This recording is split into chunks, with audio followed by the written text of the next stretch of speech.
দানেশের ফ্যানরা তোমরা একটা ছাপরি। হ কও আমরাই দানেশের সাফরি ফ্যান। মাদার চুদ পরে কও নদীর বাচ্চা। কারণ দানেশ একটা ছাপরি, কারণ ছাপরির ভক্তরা তো ছাপরি হবো। তোমার যে কালা থুবরা চেহারা তোমার তো কেউ ওই ফ্রিতে করতো না, মানে রোশ করতো না।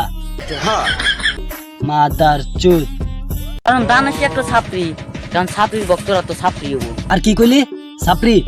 তোর বাপের জোরটি ফ্যান ফলোয়ার আছে না, তোরা যদি চাটনি বানা আধা চামচ করে হইতো না।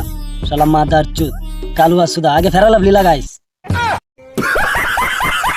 আর কালুয়া তোরে কইতেছি নেক্সট বার যদি তোর বাপের দানেশটা লয়ে যদি ভিডিও বানাবি স্যান্ডেলটা বাইরে মাথা টাকলা করে লম। শালা মাদার চুদ নড়ির বাচ্চা।